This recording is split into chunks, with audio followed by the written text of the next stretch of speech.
It's so true, it's a thing. We at ECC like to eat, and I want to thank you those who came and helped set up in the kitchen, who cooked. I appreciate it very, very much. Wow, we're here, we're in the home stretch. Home stretch. About a year ago, Pastor came to a group of us, Kevin, Nick, and myself, and asked us to review the bylaws. One task that no one loves to be on, or the committee that no one wants to be on, and it was such a wonderful opportunity. The three of us had said, we can do this. It's been a long road, and I want to say and let you know that we did not take this opportunity or this task lightly. There has been much discussion, much debate, much questions and rumors. It has been a long road, but we're almost here. We're almost to the finish line. And with that, we wanted to take what's going on in our lives, what's going on in the church, what's going on in the community, and really this is the perfect opportunity to streamline and make the bylaws more efficient. And that's what we did. So honestly, when you get, and the question is, when you get your copy, which will be out soon, you will see that, for one, you know the current bylaws are like some pages down to 13. We streamlined it. The other big change is that we take this board and ministry model, which honestly needs 52 or 56 people, 50 plus people, in order to be full, down to 20. So I know that it's like, oh my God, we've always done it this way.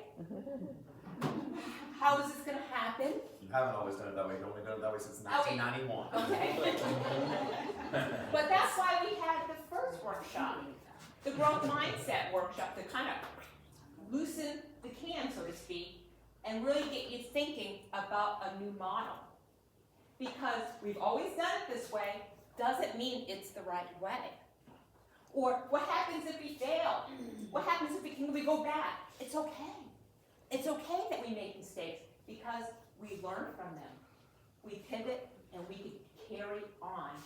And lastly, the point that we had from that meeting was, if God asks you, He equips you, right? Right. Yeah. So this is going to be a totally different model that we've been used to. And we've been working with Doug Bixby, a wonderful consultant who has helped many churches to educate and to implement this model. And the committee thought it'd be a wonderful, wonderful opportunity to have Doug come present, a neutral party, a third party, come and present the model, how it works, how we're going to implement it. So this is our time to listen with an open mind, ask your questions.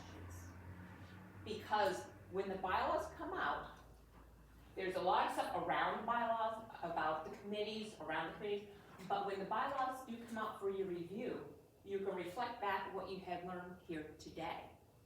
So when we're in our congregational meeting on June 11th, all your questions are going to be answered.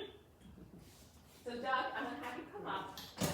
Doug is a author of 2 books. I've enjoyed reading The Challenges of the Church Monster.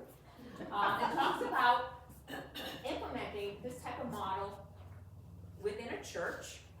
He is newly called to a church right over the border in Long Meadow, originally from the Attleboro area, and he just purchased a home over the line, renting a home. Try to buy it. It's crazy. Without further ado, I give you Doug Bixby.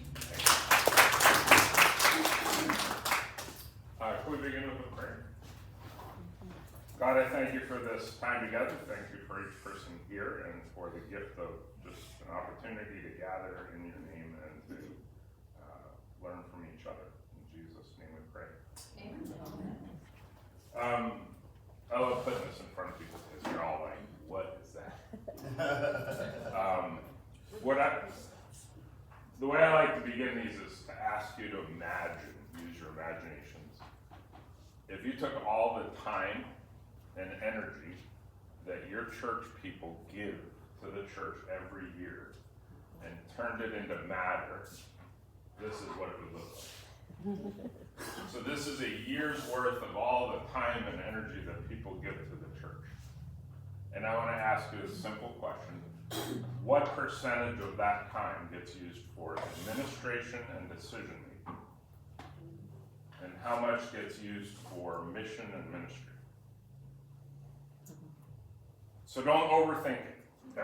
There's certain people in churches who overthink that like crazy. Just go to your gut and answer that question when you're ready. So what percentage gets used for decision making and administration, and which for mission and ministry? Anybody want to shout out their answer? You can raise your hand. 25, 75. 25% goes where? Administration. Administration, okay. Yeah. Seeing some notes. 75 You think it's the other way around? Yeah. And I would raise the administration number. Yeah. So what? Oh, yeah, 90-10. Okay, I mean, I'm just getting, I think you might be answering the second question, maybe, since you didn't get that resounding support. Because almost every time I do this, I get the 75-25, not the other way around.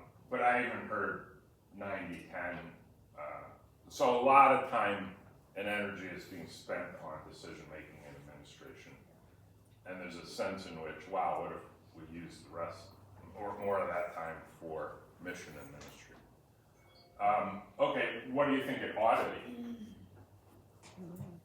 Just the opposite. Just the opposite. Well, that's me. Yeah, that's what I'm saying. I think you were answering the second question first. But this is the interesting thing. So I like the tithe image of 10%. So if it was 90-10, flip it around. Use 10% of your time and energy for administration and decision making, and 90% of your energy on time spent on mission and ministry. And what would happen to the life of your church? Grow. Right? Do you feel like, wow, if we used our time a little bit wiser, even if you went to 75-25 or 60-40, say, or 40-60, I mean, you would be in a really nice place as a church. We all just need to step up our game. Well, and sometimes though it's about working smarter, not just harder. Right. Right? And that's kind of what we're talking about today. How many major decisions has your church made over the last 10 years? Think about that. How many major decisions has your church made over the last 10 years? Many. Okay, go ahead and count them. Shout them out. What are the major decisions you made? I know one, air conditioning. Because I'm envious. O&A. Your new pastor. Over the 10 years? 10 years, yeah. We've had three intros, a new pastor. So you had 3 interims and a new pastor? Two pastors, and a pastor. We've had, capital campaigns, big renovation of the church. When was the last capital? The last capital campaign was. It ended in 2017. It ended. It started in 2014, I believe. Okay, are there any others?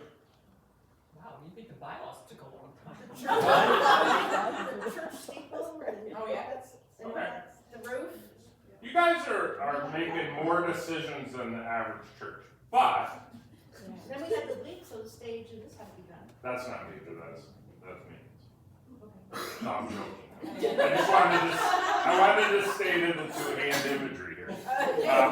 All I'm saying is, even with all those major decisions that you all have made, it numbered, I could count them on both hands, right?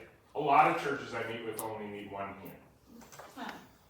But you guys need it too, legit. Overachievers. You are, but I want to say something. What you're telling me is that you have made an average of one major decision a year, and you have spent 75% of your time and energy audit administration and decision making. One major decision a year has demanded that much time and energy. Why? Because churches really don't like to make decisions, right? And we're scared of them. Apparently you're less scared than some others. But you do make significant decisions. Here's the thing is, I think the reason, I wrote my first book, it's called Challenging the Church Monster. And people said, you wrote that book and you stayed in that church? I was gonna say, don't talk about Mary like that. That's just not even nice. It's not, the church monster is never a person. It's actually an accumulation of structure, complicated structure that keeps your church from functioning properly. And what it is it's a, sometimes I use, it's like a cancer in the system, because it eats away at the life of the church and it keeps you from functioning the way you want to function. And what it is it's an overgrown, complicated church system that's really hard to keep up with, almost impossible. One of the first people I talked to this morning said to me, yeah, we need to redo our bylaws. We don't really keep up with them anyway. And I said, well, that's a very common comment I hear when I go to churches, is we've developed systems that are almost impossible to keep up with. And so then we do patchwork and try to keep it going as much as we possibly can, right? What I like to say is your church system is meant to help you do mission and ministry, not the other way around. The church body is not intended to keep up with the system, right? It's intended to keep up with your purpose, what you're here for. The worship, the ministry, all the things that matter most to all of you. But you have something that's kind of keeping you from fully thriving and utilizing your time at a more efficient level. So what I suggest to churches that are under 100 people in worship is to downsize and centralize your church government into a single board system. This all emerged at my first church. I was right out of seminary. I was actually 26 years old and the solo pastor of this church. And the church had dwindled down to about 35 people in worship. But it was a nice building and plenty of space to grow into. All I could see was potential when I walked in the doors. They had 35 people in worship and they had 28 people on their boards. Okay, I'm 26. I had never served on a church board in my life. I just went to seminary where they barely told you anything about it. But I just said, logically, it made no sense that we would have a church system that expected 90% of its people to be in leadership. It just didn't make any sense whatsoever. And so they had a church council system where the head of the different boards were all on this one board. And basically, I just paid attention to that one board. And I kind of let everything else dissolve. It was an evolutionary process. And eventually, we just functioned with a single board system, and it worked. A local pastor asked me if I would go into her church and share with them what we were doing. And she said, what you're doing is very innovative. And I said, I thought it was just common sense. And she said, that's innovative. I said, okay. So I went into her church and I talked to their council, and then I met with their whole congregation in a meeting like this, and they had a congregational meeting and changed their entire system in 3 meetings. And I said, I need to write this down. And that's what led to the church monster.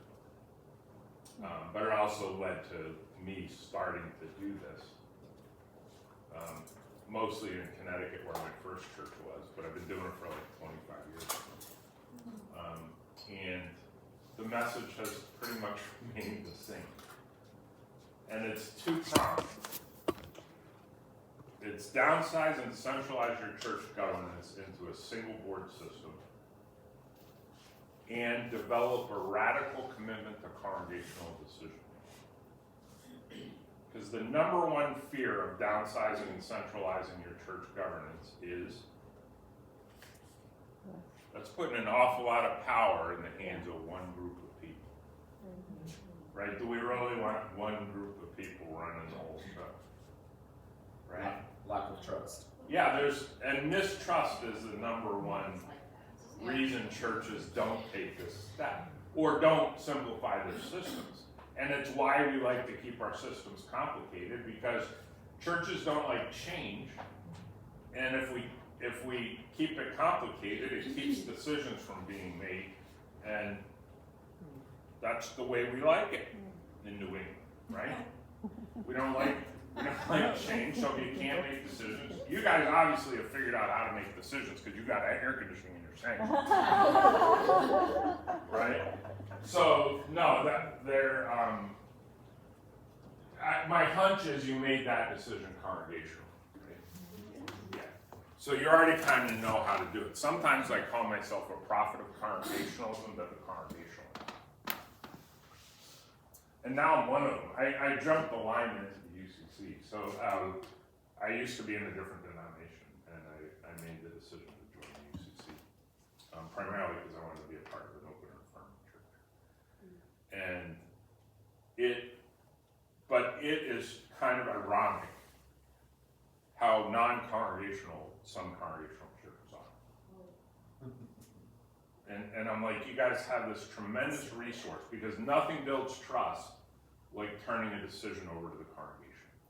And one of the reasons I think we don't do it, and why some pastors are afraid of it, is because we turn to the church as a last resort instead of a first resource. Right? So the way I do decision making is, if I know I got a big one, I've been hinting at AC up in Long Meadow already. You know, I said, hey, I think it's got it. But the way I would do it is not, here's our proposal, but let's form a committee to look at this project, right? And approve the committee, because then people are like, okay, we're going to get a proposal. And then later on down the road, they hear the proposal and vote on it. And the potential to make a big decision exists, right? So when I was in this small church in Connecticut, that grew, and it grew significantly, over 100 in worship attendance, and it was still a single board system. We added some small committees to function a little bit better, but basically we had a food, fun, and fellowship group that planned things like this, because the council wasn't doing that. And we needed somebody to pay attention to the food. And the fun, we just, the council wasn't very fun. They're working hard. Yeah, so that was all business and that was all fun. That's how we, no, I gotta tell you that, Not quite fair. one of the first churches I consulted was out on the far eastern side of Connecticut. And they started out with the two committees, not the one. And they called me back recently to consult them on conflict. I go, this is funny. But they allowed these two boards to compete with each other a little bit, and some of the conflict was related to the two boards, not one board system. So I was like, I should have started them out a little firmer on the single board system. You know what I mean? Bigger churches can have multiple boards, but I often say have a single board at the top. And Dan Hotchkiss is another church consultant. He used to work for the Alban Institute, and he and I agree on this, that when you have multiple boards at the top, you often end up with like a mom and pop system. So you have like the board of deacons and the board of trustees, and the board of deacons tend to the ministry, but they have to ask the board of trustees for the money, and that's where the tension tends to arise. one of the pastors of a church I ended up consulting said she felt like the daughter of divorced parents as a pastor of this church. Because they had two totally different agendas. And I said, well, if you have a single board system, everybody's looking at the stewardship of your resources and the mission and ministries of your church at the same time. It sounds like you guys are almost there, like you already have a church council that meets with the head of boards, right?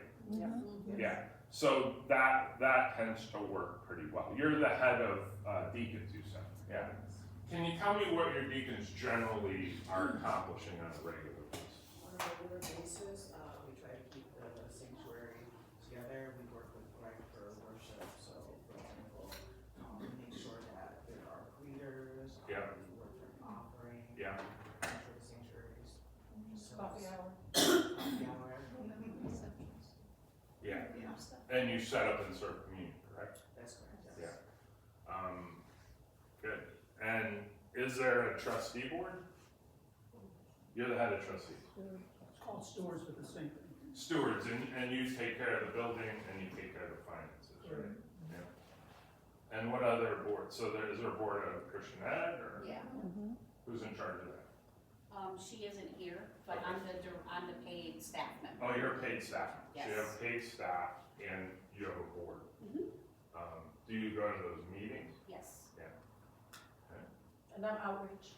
And you're outreach. Yeah, so that's a good setup of a variety of things. What do you do on outreach? This year we set up a monthly calendar of what we would like to accomplish for outreach, like we just did blankets for Mother's Day, for church world services. We try to do one thing a month. We will have backpack collections, which will last 2 months. Yeah.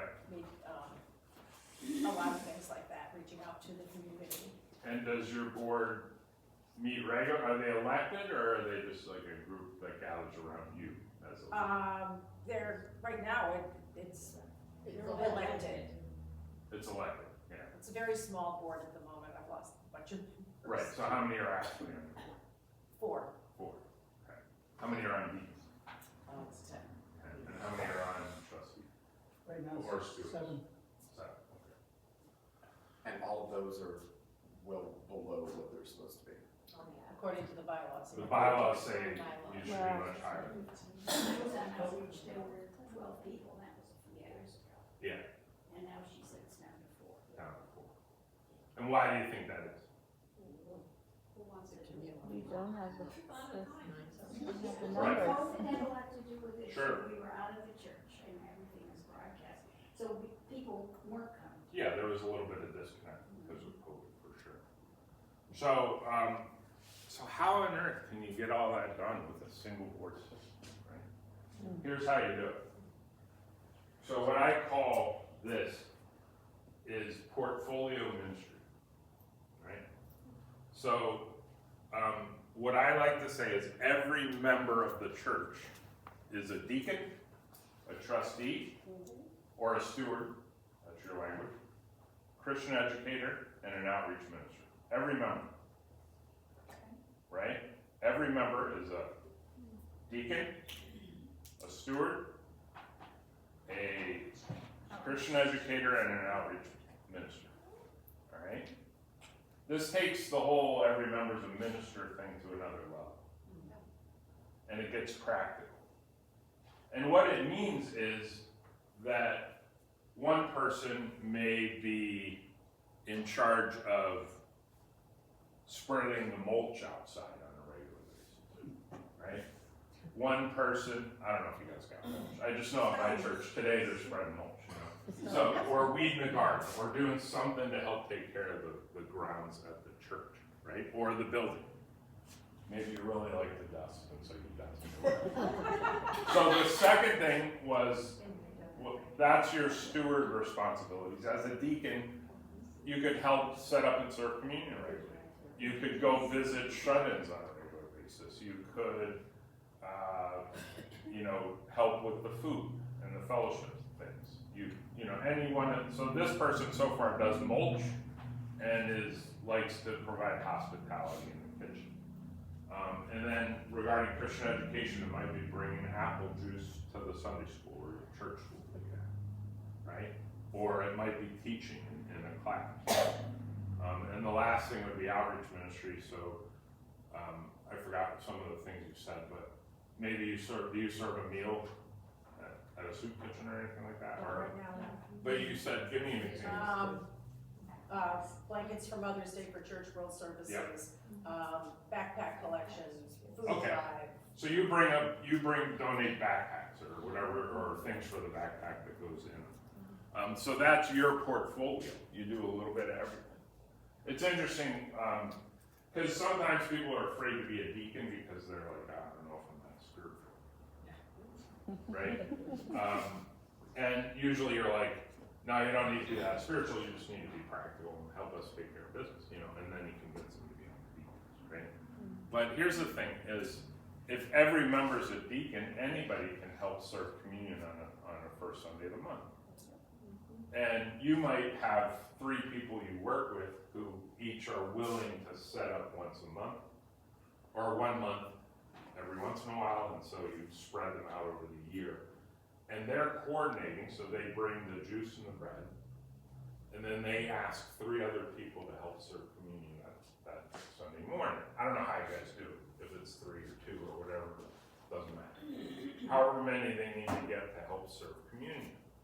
But this is what happened at my little church in Connecticut was they started to pay attention to who had the most need, not who was the most spiritual.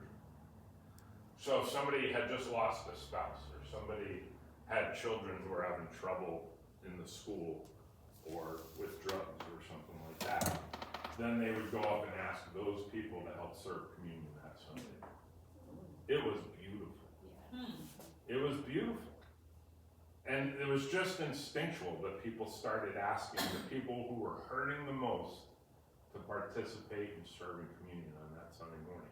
One Sunday, it wasn't a youth Sunday or anything, but one of the people who helped set up and serve communion asked all high school kids to be our servers that day. It was beautiful. It wasn't anything planned, it just happened that she asked 4 high school students to serve communion. It was absolutely stunning. But see, if you see every member as a deacon, it opens up opportunities to do some creative things in terms of how you facilitate ministry. And with outreach, you might ask yourself, hey, what are some activities we could be involved in on a regular basis that we can allow people to sign up for to participate, right? Or even those couple of big events a year would simply need, hey, we need backpacks and we need stuff to fill them. Here's what we need. Everybody bring them in. There's going to be a box out in the lobby or narthex or wherever. So it typically doesn't need a group of 12 people to organize that kind of activity. Even if you did a monthly soup kitchen somewhere, so you're deciding you want to serve a meal, it's going to take some prep. You're going to need sign-ups. But here's the thing is people like to give their time in that way these days. They like to show up and participate in something that's defined, that they know it's going to end, that they don't have to do it next month, that they do it this month. Time is more valuable than money these days. And so people really want their time to be dealt with efficiently and effectively. And so if you give people those opportunities, the whole church participates in outreach. It's beautiful. But it takes one coordinator to say what it is that you're doing. And then when you're struggling to say, is this worth keeping on doing, whatever it is, the blanket ministry or the council itself can help you discern the answer to your tougher questions. Do you think we should try to serve at a soup kitchen once a month? And then they might say, well, that's a lot. Maybe we could do every other month. Well, there is a kitchen that only meets every other month. Maybe we start there. But that's where the council can help you discern the tougher questions. Same thing with money. Like if you have a big project to do, but it's either that or it's sustaining our Christian education program. the council helps you discern where does our money need to go? And maybe we need another capital campaign down the road, but it's too close to the one we just did, so let's wait a little while, whatever the case might be. But it's not that you stop discerning the tougher questions as a group, you actually do it as one group, but the thing is it creates one vision, one set of priorities, and it's not a battle between groups of people in the church, it's one group of people leading the congregation as effectively as they possibly can. And it's inviting the rest of the congregation to participate on a lot of different levels to help the church to thrive and be as alive as you possibly can. Can I just say Yes, something? please. I think what I start thinking about is when we have our craft fest, we all participate. It takes all of us to Yeah. do that project. And is that kind of a model that you're talking about, that if, as a project comes up, Yeah, there has to be somebody designated as the top person though to keep all the whatever pieces going. But that person doesn't stay in that role for 3 years. that's right. So you become, it's more the projects that identify your work. Right. And then everybody in the congregation can then become part of that Yeah. if they wish to. Absolutely. All right, so how then, oh, what?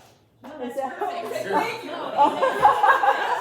No, you're hitting the nail on the head. Okay. Why is it something? So therefore, my question becomes, is it the council that sifts through where our energies are gonna go?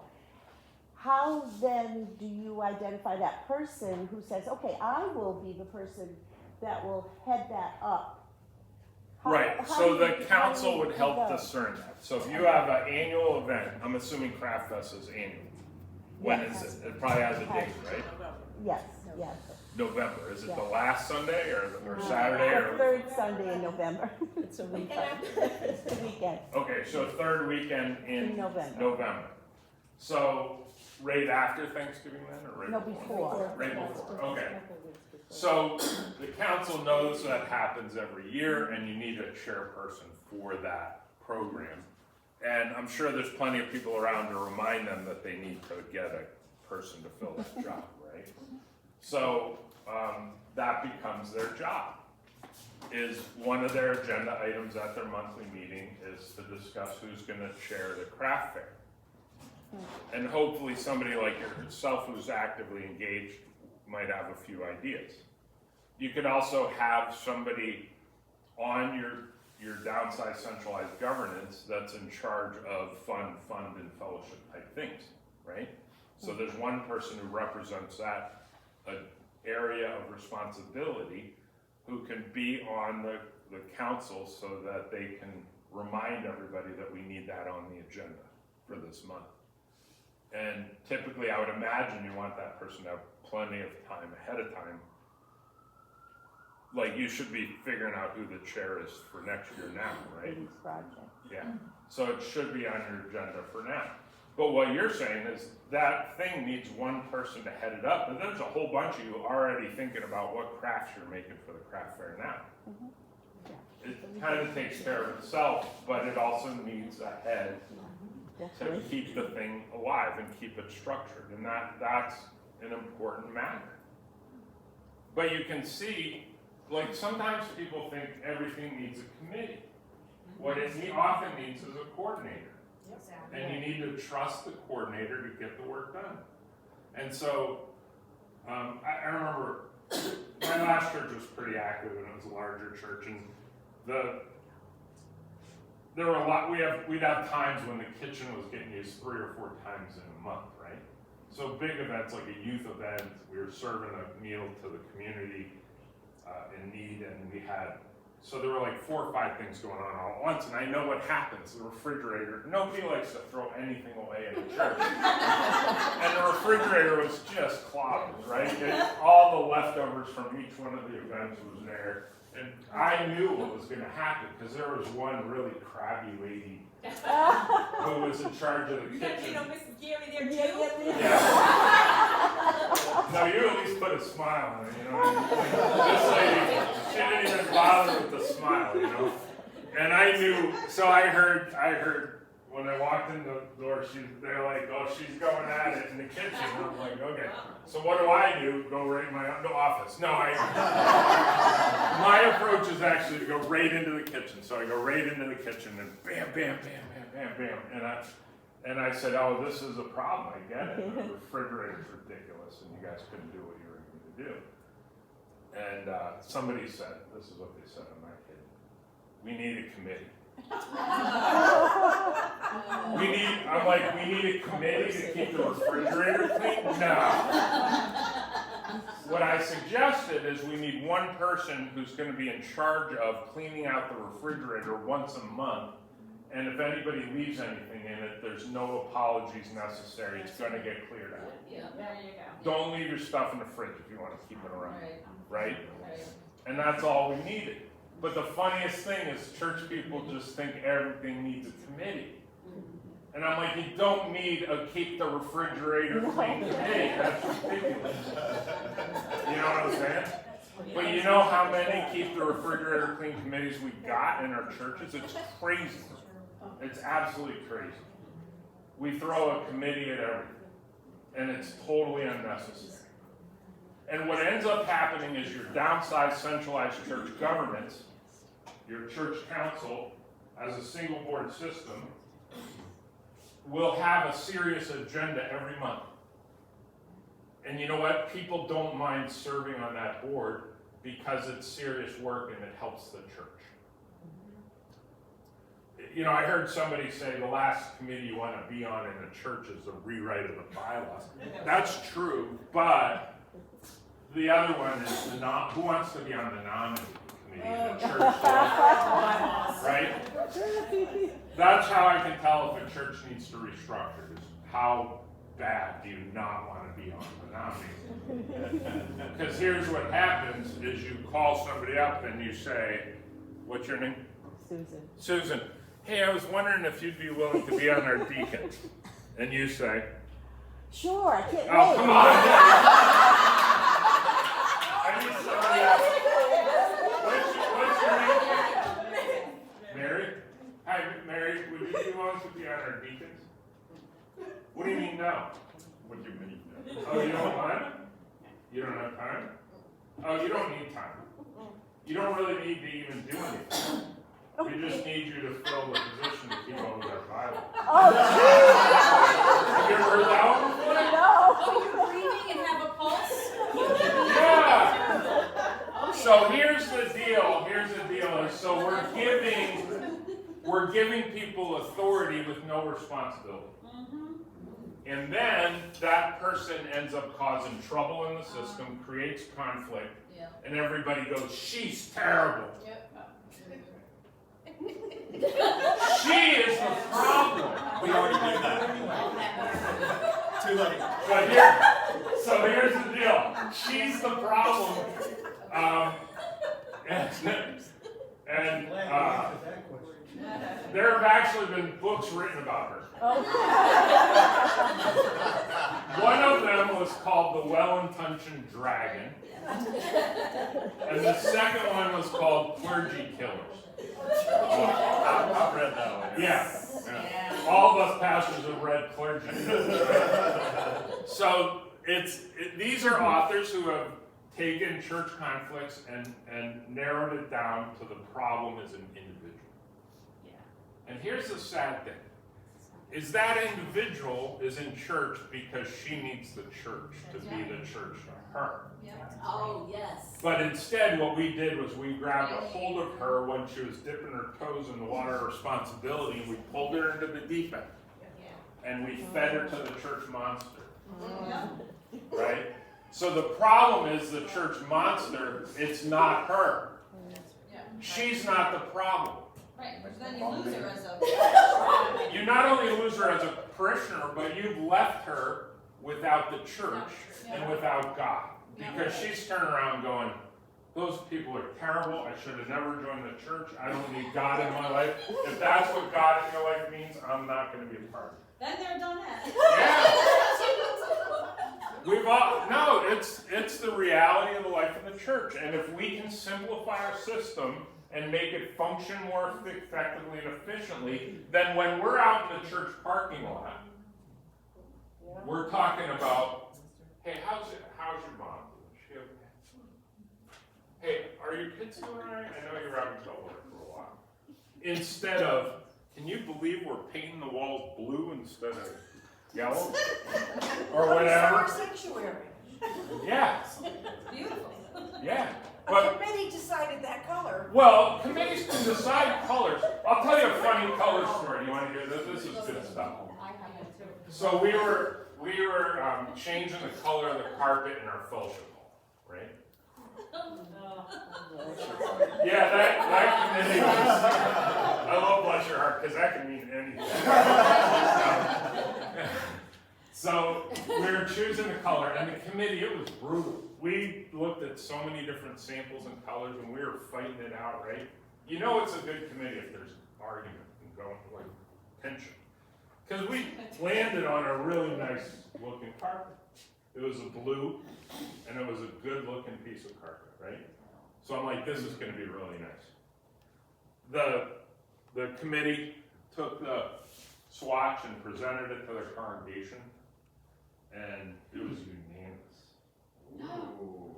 Against it. No, in favor, they loved it. They loved it. I've never heard of such a thing. A unanimous vote on the color of carpeting is no small miracle in the church, right? But it was beautiful, and it came from some hard work from the committee. But it was a temporary committee, not a permanent one. It had a purpose, and that was it, and then they were done. They presented the color, the church voted yes, and then the next week a woman comes in my office, and she says, Pastor, I can't believe we're putting blue carpet in the fellowship hall. We should have done green. And I said, Donna, it would have been nice if you were at the meeting to share your perspective because it could have helped us. But we made this decision congregationally. I said, where were you? And she said, well, I was at Billy's soccer game. And I said, oh, it's too bad. Your voice would have been helpful. And she said, yeah, you're right. And that was it. It was done. There was no conflict. It didn't go any further than that. I think she probably ended up liking the blue carpet anyway. But she said, because it was made congregationally, I understand. And it was fine. Right?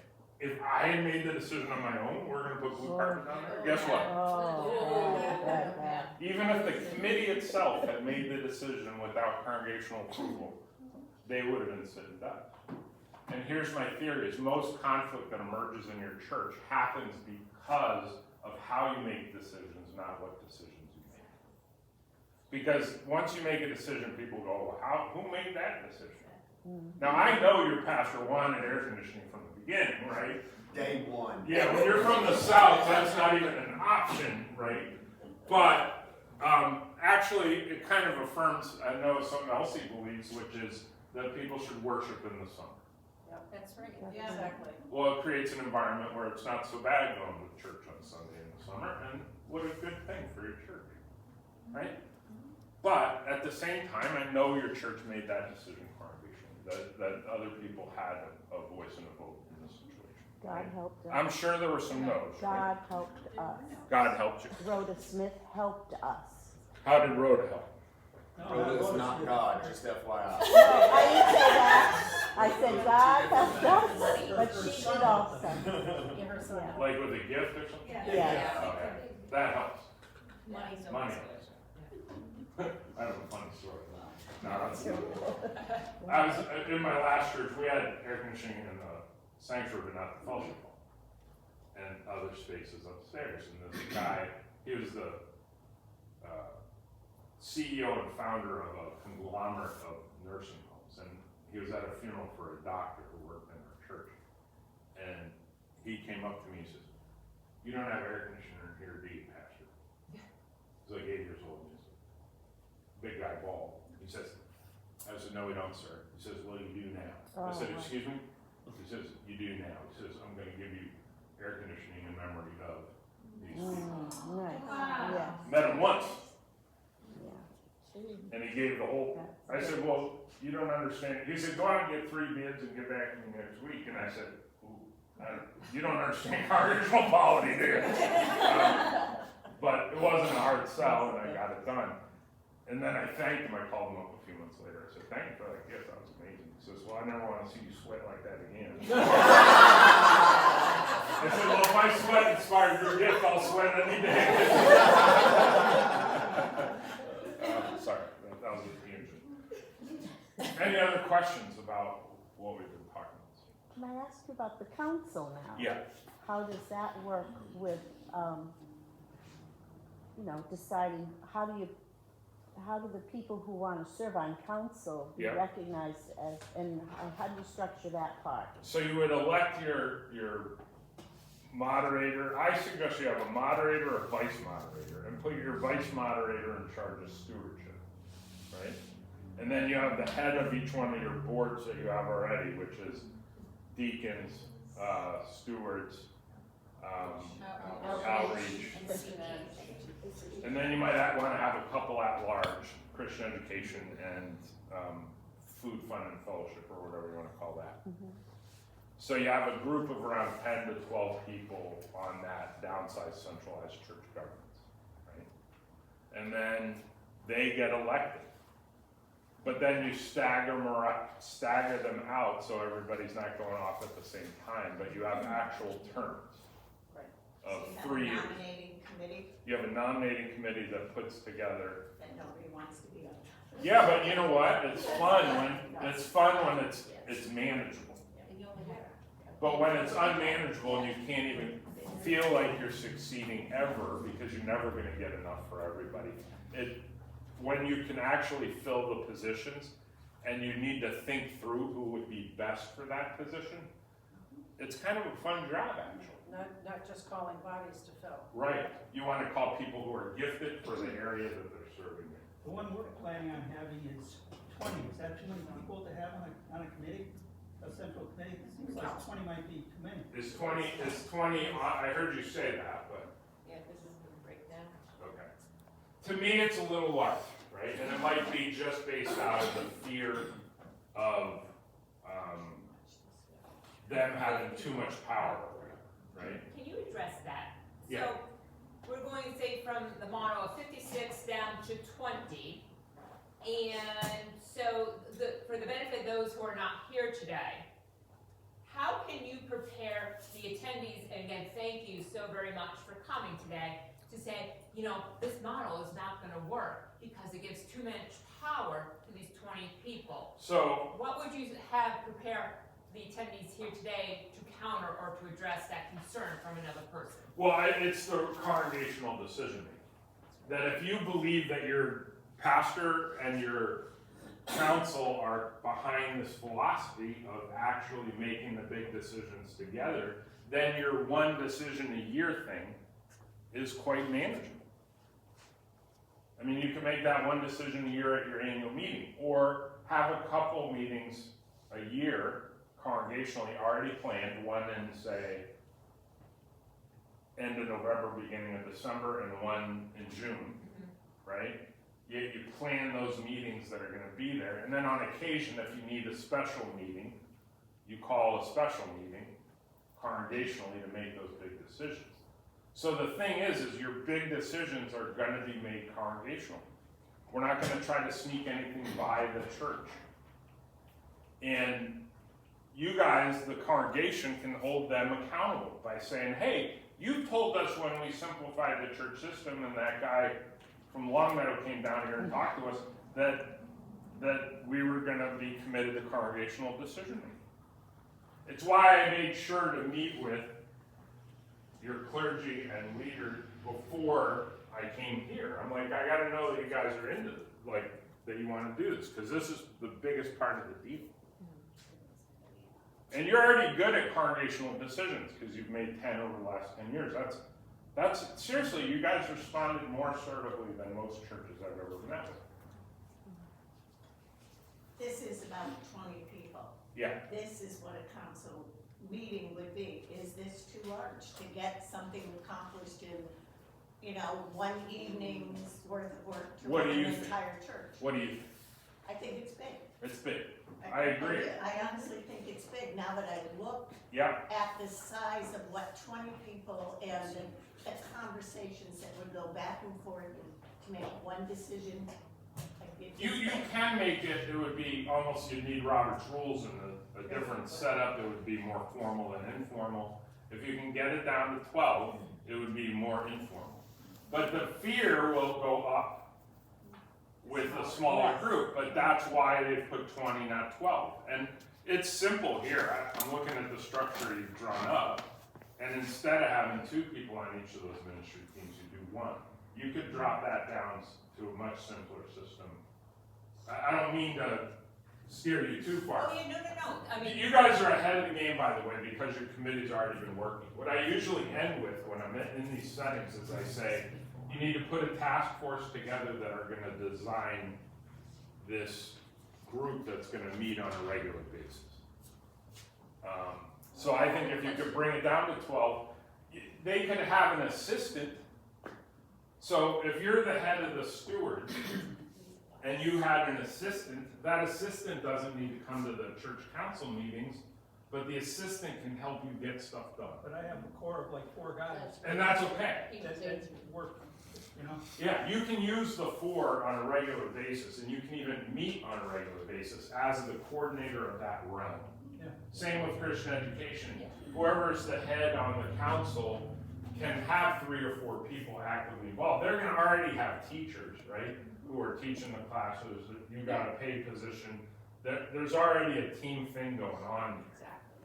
So with deacons, you might, like I said, you might take 3 people who help set up and serve communion on a regular basis, and you might have a team of people who do visits with shut-ins, that kind of stuff. There's all kinds of ways to employ other people in your area of responsibility. So you might, I mean, it could be you have 4 guys who regularly help take care of the light bulbs and do things like that in the church. But you might have a big project out in the yard, and then you call all hands on deck, right? And invite everybody out to help. What about the financial part to that, stewards? Because it seems to me that the stewards does the physical part of it, and does the budget, Yeah. and does the financial part. That seems like an awful lot for one person to. So on your council, you're gonna have a treasurer, and I would assume, do you have a financial secretary? Assistant treasurer. Okay, so who's in charge of counting the money that comes in? The assistant treasurer be, person be, processing the pledges or the collections, Okay, but it is a joint effort. But again, with dual control. and who all does the count? Like, So- is it actually one person who So does it all? right now, there's a financial secretary who counts with me, Okay, because I also work in the office. okay, So she and I count yep, every week together. and you do it together, so there's some accountability Yeah, there. That kind of thing. exactly. Sounds like you already have a So- system in place for the Yeah. income. Who writes the checks? Treasurer. That's his treasurer. Treasurer writes the checks. Yeah. So you already have a system in place. Yeah. So the only thing that's not happening outside of that little system that would work plenty fine with a downsized centralized church government is the accountability related to spending. But that's what the council would discern. So the council, when you got an expense that you're not sure fits in the budget, or it's a little steep given how the income is coming in right now, they would sit around and talk about what are our options.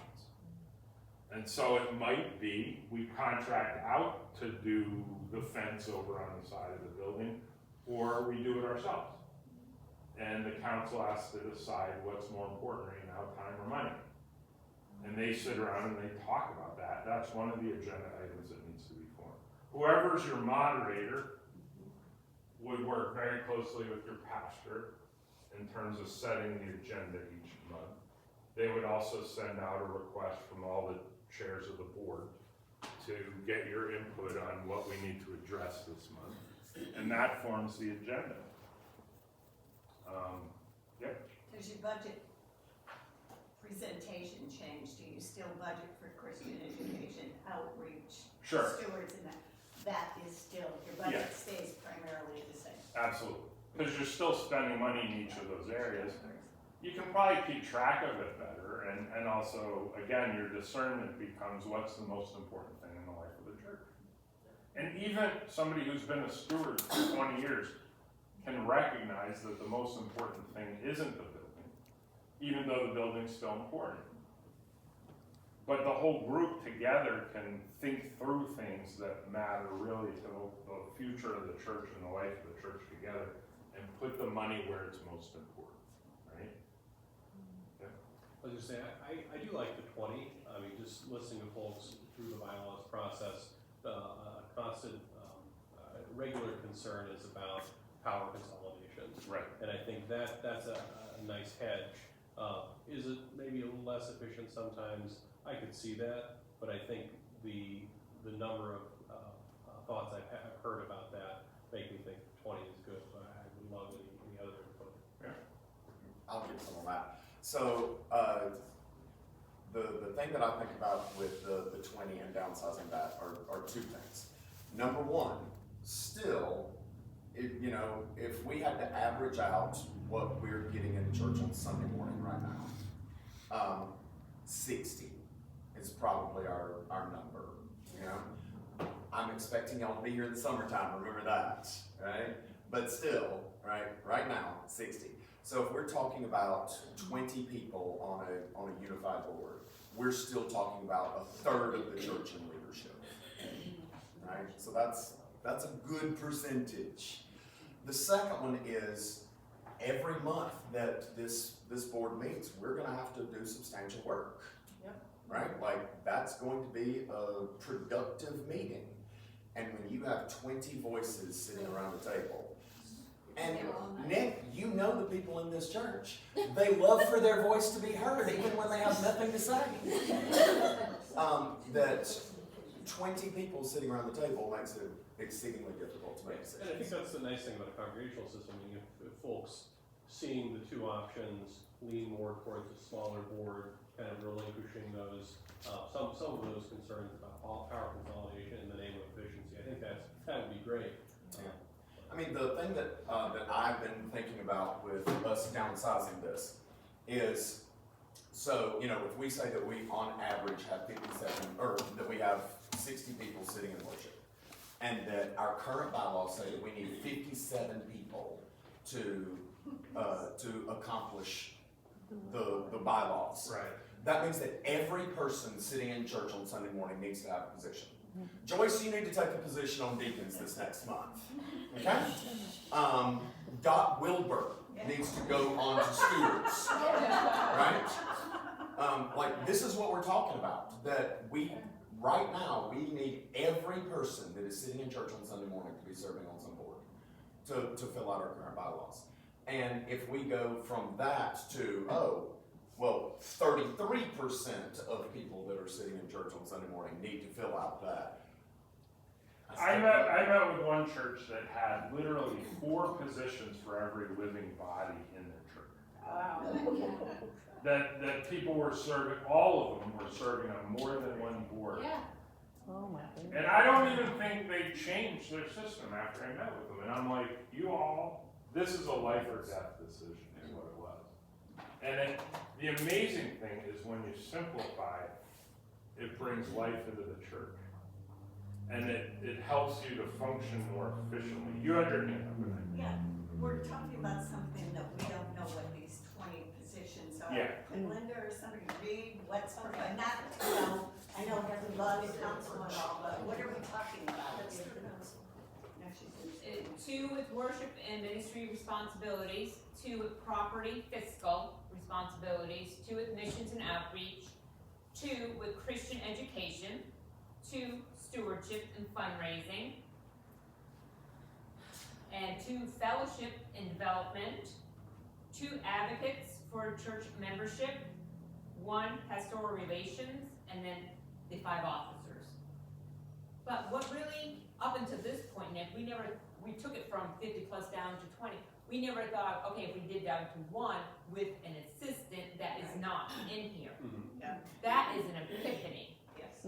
So I think if I'm reading it right, and I would argue maybe keep your same language, because one of the things people in the church start to go, why are we not having deacons anymore? No, everybody's a deacon. He's a deacon. Well, we have a head deacon, Yep.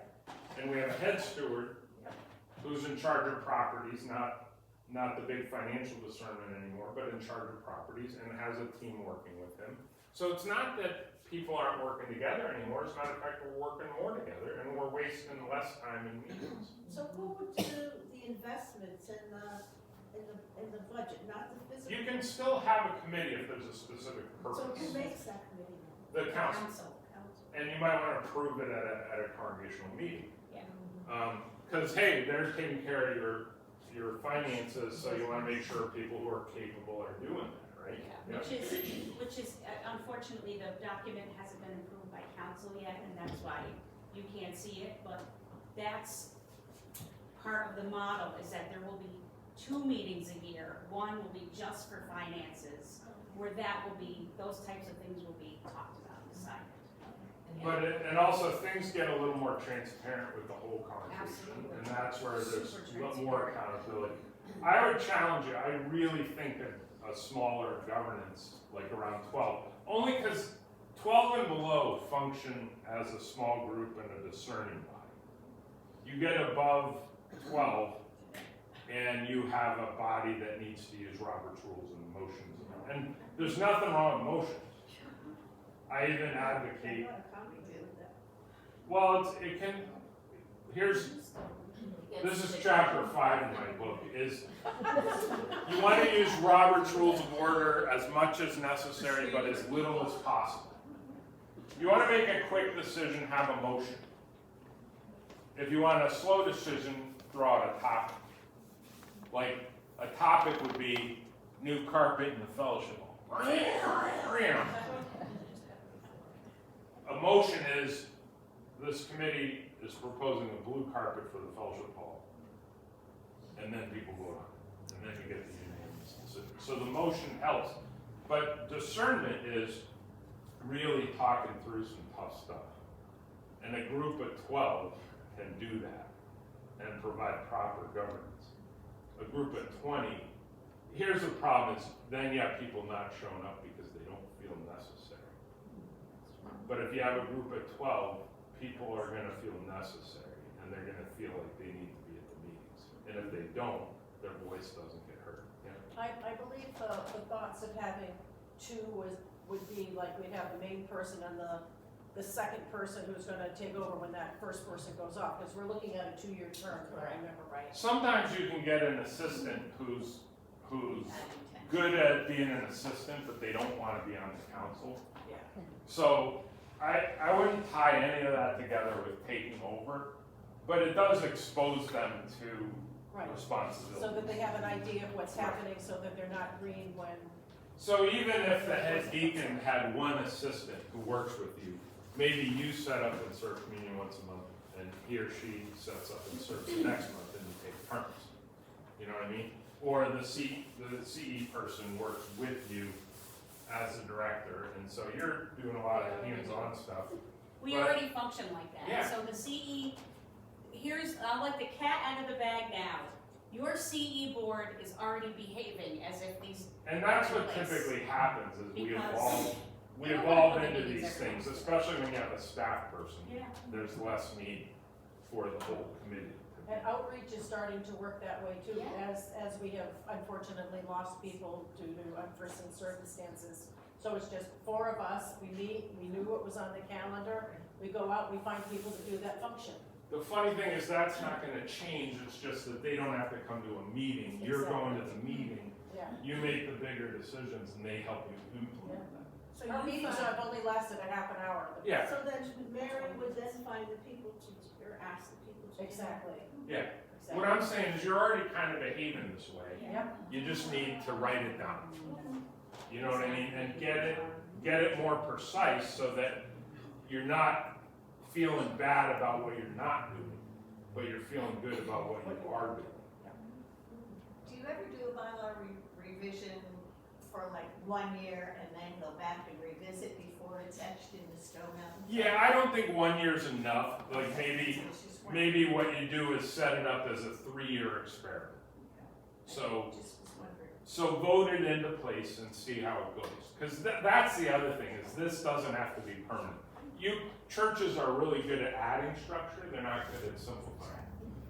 So, have you ever seen those buttons for Staples? Oh, yes, that was easy. Start over or something like that? That was easy. That was easy. So what I'm saying is hit that button. Start over. Simplify for a while, see how it goes. Are there things falling through the cracks we're not paying attention to? What are they? And what can we do to fix it? So there might be some things that fall through the cracks as you go. But at the same time, the potential for new energy in the life of this church is so large that you're going to feel really excited about what's going on. Even when something falls through the cracks. You can just blame it on me.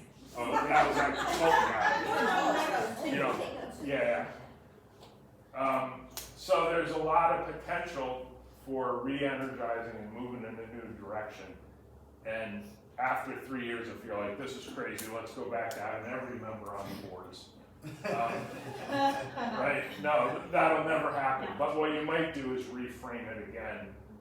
And maybe get it from the 20 down to 12. Yeah, it's like I said, when we were down, Start with 12. we were down to 10. Yeah, I would say start with 12 and then see if you need 20. Right. And by the way, with 12, you include the pastor in that count. Because he's ex officio, you know. No, I think it's important to keep him in that count. So you want to stay 12 because it's then a discerning body. That's what I hate to give more work to the committee, but that's I don't think it's that much work because it's just taking those 2-person things down to 1. You had 2 people on worship and music or something. How do you play in worship? So Linda, if you've got 20, like 2 people for each of those, you cut that down to 1. Yeah, and I'm at 2. So what do you got now? 7. Okay. Me. I'm I'll be 8. 14. I'll be 14 with this model and you. Okay. Because you're 5 officers. What are your 5 officers? Those are the Moderator. assistant moderator, treasurer, assistant treasurer, and Okay, it doesn't. Okay. So try 14. Maybe assistant treasurer becomes doesn't have to go to the meeting, but still fills a role. But that number isn't bad, because then you're like, are you at 12, not including the pastor at that point? I'll be at 13.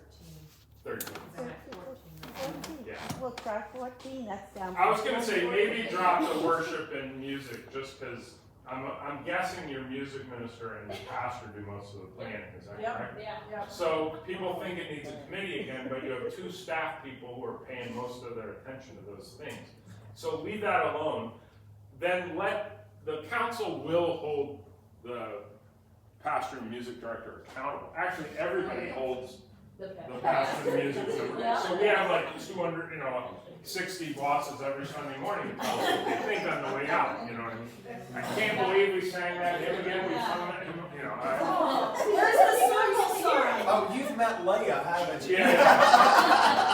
I had this one lady in my first church. She thought I preached the same sermon every Sunday. I think she was losing it a little bit. But we had a guest preacher who came in and preached, and then I preached the Sunday after, and she told her brother, he preached the same sermon again. And he said, he wasn't even here last week. And then she goes, well, they must share their stuff. I tell people that they only come on Easter. If you only come on Easter, you only get the same sermon. That's right. Christmas and Easter, I get the same one every year. Oh, they only come once every 6 months. I don't remember anyway. That's right. One more, you can tell it in bylaws before that. Are the descriptions for deacons, Christian outreach, and these kinds of things being massaged on the new bylaws? Yeah, I think the biggest concept that developed is that every member is a deacon and every member is a steward. In our bylaws, we have deacons does, No, there's none of that. that Very- is very being simplified. changed to a paragraph type. Yeah, Like a sentence or 2. Perfect. this was funny when I got to my first church, the deacons were miserable. Because the previous pastor had given them a book like this thick on what deacons were responsible for. I've been going to deacons for about 25 Yeah, years. and now you're in charge of Are you thanking me? No, How are you thanking me? No, I can tell you're good at it. She's a good, She's yeah, she's very good. good. And you have a great leader. So use her, to be a good leader and don't burden her with all these meetings because it's craziness. But here's the thing is, the deacon board had a novel, literally like a thick book on what their responsibilities were. And I said, you know what that was? It was actually a description of what the church is responsible for. That's right, yeah. And by looking at every member as a deacon, we're saying we're all responsible for the spiritual care and support of our church membership. It's not all about one person. It's certainly not all about one small group of people. It's about all of us. This is what we do, is we care for those who need to be cared for. That's why this philosophy of every member as a deacon really matters, is because you start to realize it's not all about one little group of people. I presented this to one group, and this one woman had been the head of the deacons in her church for like 100 years, right? And then I said, well, every member's a deacon, and every member's a Christian educator, and every member's and we went through the whole thing. And they did a children's youth event as an outreach to the community. And she said, I sat in a room and I read to the small children all throughout this event. And it was lovely. And that's what I really feel called to do, and I wasn't doing it because I felt like I was in this silo over here called deacons. And I said, that's the beauty, is just because you serve communion on Sunday morning doesn't mean you can't read to the kids in their classroom. And she was totally nourished by that. It kind of set her free to be one of the part of the body, not siloed into her. So it kind of spreads your involvement out. It gives you permission to work in a number of different realms. Just because you work in finance Monday through Friday doesn't mean you can't be involved in the ministry on Sunday. Right? You don't have to silo people in and tell them they can only do one thing. Does that make sense? Any other questions? Yep. Okay, well, I haven't been back in this church for quite a while. Yep. My only observation would be that, with this new thing, you're gonna have we would have Adrian and a person, and then that would be their responsibility to find other people to help. Yeah. I'm not so sure that that's gonna always work so well, because my observation has been through this church, it's always the same 40 or 50 people or 20 people that are doing the majority of the work. So what is there in this that when we vote into it, is that a proven thing that more people step up? Because they would have to. Yeah, like I said earlier, a lot of people are willing to step up to confined responsibilities that they're not. For one event. They're serving communion that month. They're not signing up to serve communion every month. You know what I mean? And what you find is you can spread things out, and you can start to look at people who are coming to church but not really doing anything. And you start to discern with them, what could you be doing?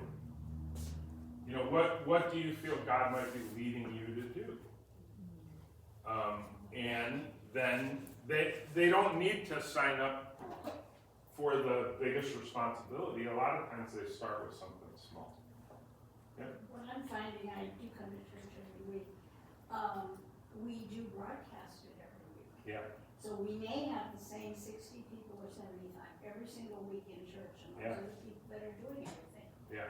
The ones that are watching online, you don't see them around. Yeah, but you know what? Even if the ones watching online were here, they probably wouldn't be the ones who were doing anything either. You know what I mean? So Right. the beauty is That's why it's, they watch online. well, it's still ministering to people. There's always this 20-80 rule. 20% of the people do 80% of the work, right? That's not going to change. But do you really need 80% of the people on your boards if they're only 20% are doing the work, right? So what I'm saying is let the 20% take care of business.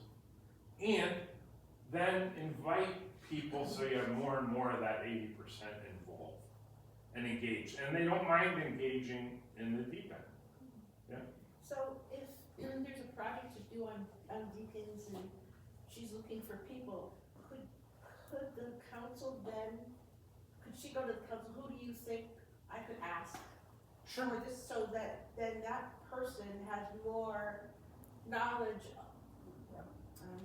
more knowledge of people around them, because now she's got 11 or 12 people that would know other people that might do it that she might not. Yeah. It kind of reminds me of, and, some people like from like 20 years ago, 25 years ago, where you would get a phone call, hey, would you like to greet today? Yeah. You know, something like that, that's something super simple, and people would be like, okay, I'll greet. Same people that would be in church. Yeah. Maybe that's kind of like what you're talking about, I like, I don't agree. know Yeah, if you everybody. ask them directly. I'm just saying it would give more potential. Other people would know others. You get more potential out there than just focusing on one person calling. Yeah. Right. So what I've done in both the previous churches I was in is at stewardship time, we not only pledge our finances, but we also pledge our time count. So you have a form that lists out all the kind of week-to-week responsibilities, like lay reading, greeting, serving and setting up communion, maybe just serving communion, helping with fellowship activities, working outside on work projects at church. You put all those things on a form that people can check the box of what they're interested in doing. Then you take all your people who sign up to be lay readers, and all she has to do is put them in a schedule, and then the person who works in the office sends out a little note, who's lay reader this week. You're reading this week. Here's your reading. And if you didn't sign, if you couldn't do it that week, you just needed to pray for somebody else. So you develop systems within the system that help keep things organized. That was my concern, Yeah. getting the number of people needed for the operation to occur when it bring it down to so few. But they, like, if somebody's a lay reader or a greeter, they might need a little training, but they don't need a meeting anymore. That's absolutely. And so what you do is you just give people opportunities to sign up. And you don't need to be a deacon in the small group setting. You're a deacon in general, and one of your responsibilities might be greeting, or it might be lay reading. So that, and it could be, maybe you're not good at keeping lists, or maybe you are, I don't know. But your assistant, you might get an assistant who is good at keeping the lists. And so you get that assistant, or you work with the person in the office, and you get those lists together. But that's how this thing kind of works, is you invite people to participate in ministry, not meetings. I just wanted, I'm new to all of this, but Yeah. the pew pad, that has, but that has a list of things that people are willing to sign up for too on it. Like, where do you wanna help? Yeah. Oh, it does? Yeah, It does. well, that's a useful tool, I guess, to like, Yeah.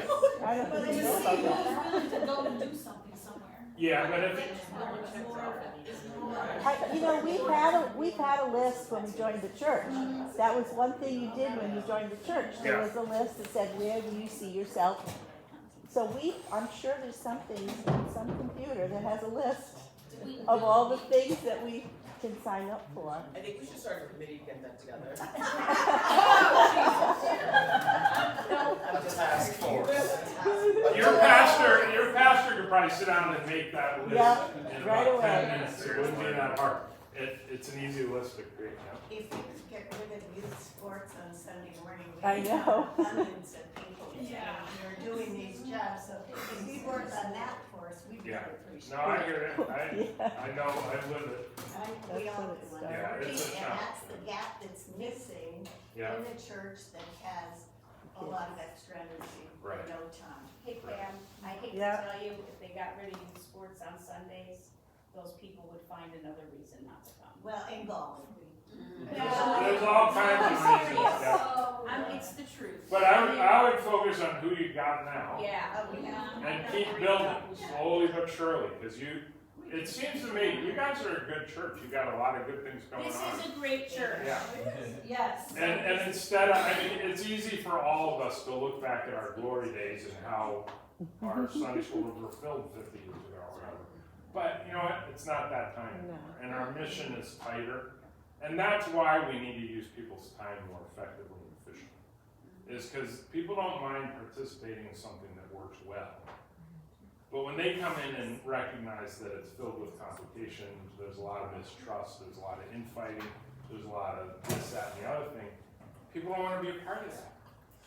And they can sense the tension the minute they walk in the room, right? But if you function relatively effectively and you make your big decisions together, people are like, I could be a part of that. I mean, you came back. Yeah.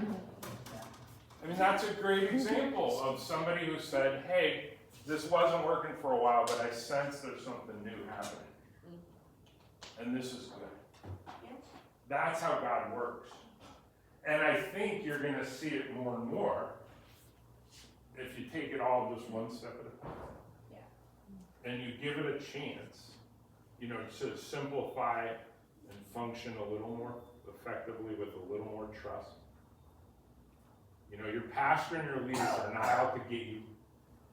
They're not out to change everything. They're actually trying to help you to function fully and faithfully. And there's sometimes you gotta go, that's too far, Pastor, that's not. And that's when the congregation votes no. You know?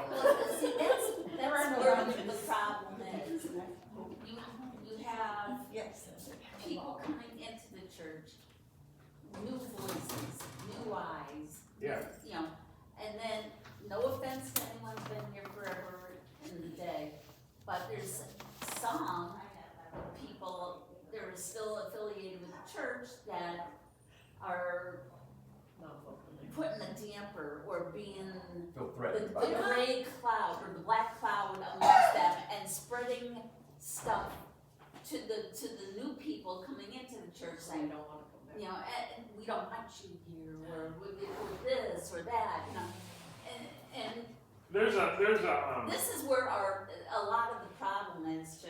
But, so you're never gonna change the threat of new and old and all those kind of things related to tenure in the life of the church. That's just kind of normal. What you can do is function better so that decisions get made more holistically, so everybody can say, okay, we made it together, and I didn't get my way, but we're at least asking the big questions together, right? There was a great book written years ago by William Wellman called Pastor as Resident Alien. Yep. And what that means is, like, I'm the new pastor in the church I just went to, so they give me the keys to the office. I get the microphone every week, you know. I'm a resident, but I don't know all the history. I don't know all the ins and the outs. I'm still majorly figuring it out. So I'm a resident, I belong here, I got an office here even, but I'm an alien. I don't feel fully like I belong here. And the reality is all your new people feel like resident aliens too. Yeah. We make you members, and they become like, they're like, okay, I belong here, but I really don't, because I still don't know the history, I don't know all the ins and outs. Here's the other thing. All your tenured people who've been around for 20, 30, 40 years, or more, 50, you feel like a resident alien too. Yeah, sure. Because, hey, I've been here for how many years, and I've never felt air conditioning or air that cold on a Sunday morning, you know what I mean? It's different. And the pastor wants us to come to church in the summer, are you kidding me? Like this is all new, and I'm seeing new faces, and things feel different, and kids don't come to church on Sunday mornings anymore. Somebody's sitting in my pew. Yeah, somebody's sitting in my pew. And it all feels kind of funny. But here's the thing, is when you downsize and centralize it, and then you commit to congregational big decisions together, everybody gets their voice, and everybody gets a vote, and you become more unified. And so even though we all feel a little bit like a resident alien, we all have our voice, and we all have our vote, and we have a great group of leaders paying attention to all of it, and all of us. Because you know what? You matter just as much as somebody who's been here, what did you say, 40 years in the day? I don't know. And you matter just as much as she does, right? That we all matter. And we're all gonna matter to that downsized centralized church governance, because they're going, who are we as a church? And what do we have strengths in? And what can we be doing to expand our ministries to be more effective? That's kind of the goal.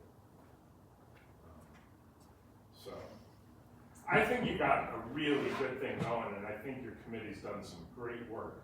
I think what they need is permission to go a little further. And then go a little further and present a cohesive plan to the congregation at your meeting coming up.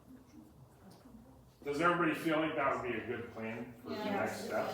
Who feels in favor of that? Just raise your hand.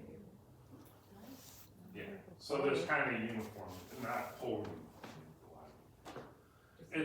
I think you'll be surprised at how freeing it will be. Remember that first person I said, she asked me to use my common sense as innovation and come to her church and present that change, and they made the change in 3 meetings.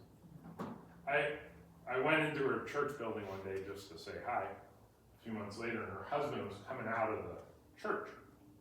And he came up to me and he says, I want to shake the hand of the man who made my wife's life 2,000 times better. Wow. Nice. And I said, what do you mean by that? And he said, well, she actually likes going into work every day. She has way fewer meetings.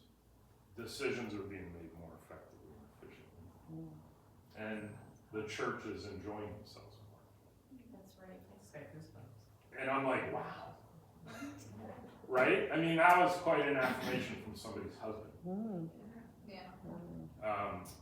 And I said, I think that's when I said, I need to write this down. I got it, and it just encouraged me to keep going with that. And this, doing this means another meeting for me. I still have plenty back in my own church. I got some work to do there. And they know it. I go, hey, I'm going to consult Enfield to tell them to simplify. What do you think? I go, I do this on a regular basis. I think I should do it here. But that's a work in progress. Sometimes I say I'm the inspiration and you're the perspiration. In other words, you're the ones who need to figure out your church's plan. But for me,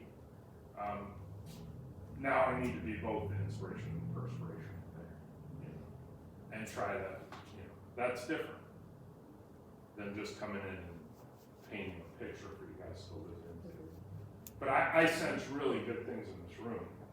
You have a lot of really good people and a lot of solid leaders who can be a part of this first team of leaders who can really help make it happen.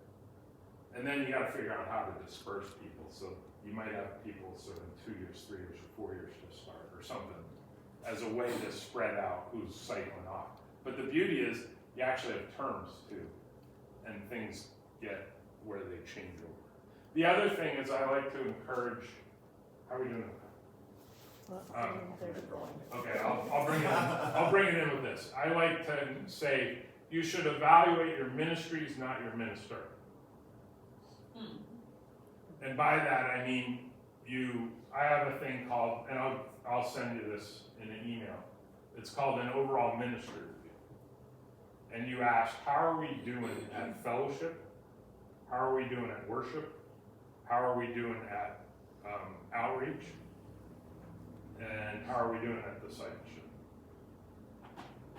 And so you might take worship and say, what are some helpful suggestions or questions you might want to ask? And what are, helpful questions and then helpful suggestions you might make in terms of making it all work better. But the feedback is for the whole of what's going on in the church. Instead of, how you doing at your job, Pastor? You know what I mean? A lot of times the reviews we get as individuals are very fluffy at first, and then if they start not liking them, they get kind of nasty. But actually, if you're looking at the ministry in general, you realize it's not just your pastor, but it's everybody who impacts how things are going in general. This has been fun. I will continue to be available to you two as long as you want. You can always call me. I think you've got it. and you have a pretty good vision for it. You have to convince the rest of the congregation, I'm sure those people need convincing. But I think this is a pretty core group of people who influence the church in a lot of ways, and so. Yes, they showed up. Yeah, you're in a good spot, and you have a great church here, I just get a clear sense of that. And what's nice is we've got a nice variety of people that have been here a long time and newer people, yeah. so. No, I think that's great too. That's important. Yeah, there's a lot of life here, and it's worth the experiment to see if it'll help make it function even better. Thank you. Thank you. Thank you very much. And I really want to thank Linda for organizing this, Thank and you. for also doing the prior one too, so. Yes. She's a great leader, absolutely.